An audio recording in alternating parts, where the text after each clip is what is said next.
So these are three spoken word poems that I've written and obviously performed. I'm hoping they're not going to be as harsh on the ears as the English department's last act. Sorry. This piece is called Fireworks. It was as if the sky was choked by a colour-hued kaleidoscope of pride and hope to provide the trope of a glittering tapestry that, in the sky, was roped. My mind's scope was designed to cope, as it tried to note the disparate colour wheel lightening the sky ripple. A cluttered luminescence commands the crowd, the gasping, adoration roared, aloud, stark sparks scored. They didn't tell us when they started, no announcement to proceed half-hearted, only the first sound. Then, following, the bangs, an ethereal boy drummer, striking the sky with sticks of cascading light runners. It's a cold night's summer wherein the sky explodes. In capturing the sight it froze, this light dusting, and by that I mean dusting of light, in memory of illumination that was, scattered emerald flames if someone had shattered the city of Oz. The skilled, slow build is filled, mass stilled, then, light spilled. As the finale erupts from below the build and tears apart the void tranquil. Time passes, as do memories, by the by, fading like the discharged firework in the sky.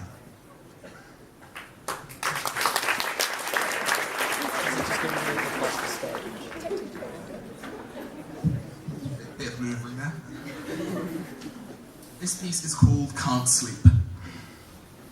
Ironically, the land of Nod is an output, a dream to me. It seems to be a place my brain won't name or even access easily. A mirage of the day's thoughts and past reflections that I've oft heard the sound of sleeping narcocentrics mention. And thus this penchant for pensive means my brain's attention is distracted, and an end day's rest is its last conception. Intravenous coffee acts as but a supplement to slumber. Why do I tend to long for sleep but struggle to not go under? It empowers frenetic drowsiness and sours the state of awake, and taxes mumbled lacks to scatter the humble syntax that my brain makes. Guitar strings fumbled, a never-placating serenade, a discordant orchestra would often be better played. Music, unlike I've heard, doesn't help you better sleep. It only keeps the onus for the night's retreat depleted. This respites deceit, no strength received, repeatedly, I just rise weak. From outside, the frenzied, flickering flow forms fickle friends, throws a tantrum in the entire double-blazing dips and bends. Thus I'm dependent on the aural defendant of my ears and pillows, yet the billows shake my shut-eye, like leaves upon the willow. An illuminated windowsill's woe, a porch of faulty portals throwing light into my room in simple, paltry chortles. Either that or it's too hot and cold. An antithetical rendition is this story told, of a not recommended position. Just learn to sleep is now my brain's naive decision. Unnecessary alarm clocks ring incessantly, excessively, punching this predefined, pre-punctured papyrus. No rest for the wicked or apparently pleasant progress presented. I'd ask to please ponder this unconscious, but that'd be pompous to my person, putting my stance weak, because recently all I've come to know is that I can't sleep.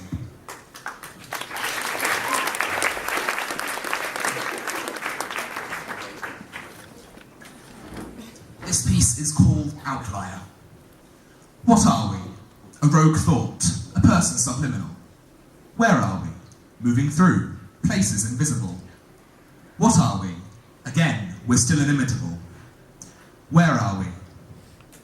We're in a spot on that makeup-covered face that just wants to be nudist, in the Christian who wants to change faith relegated to Judas, in that time that you could have lent a hand but the moment passes, and in the diamond glitter in her eyes behind the glasses. We're a fleck of that greasy kid's hair whose parents can't afford a shower, and the one who can't firstly impress, but if you give him an hour, you'd understand. The crowds gather and the undefined judge, merging together to the same slime sludge. Because you cast aspersion that we are your versions of some unloved 40-year-old virgins. We're just the coders writing sonnets disparaged by these snapback cat prophets. Paper labels and boxes allotted for us to be described as the mocked, for accent, taste, that we are spotted, played around with, then cartridge slotted, into a place of just hypochondriacs, solely for having what prom kings lack. Holding our language of hostage it seems, I am not that, that's not what that word means, tearing apart the heart of our native tongue, silencing our serenades to songs unsung. So, those reasons as to why you won't hear us, not true. So what exactly are we to make you fear us? Not you.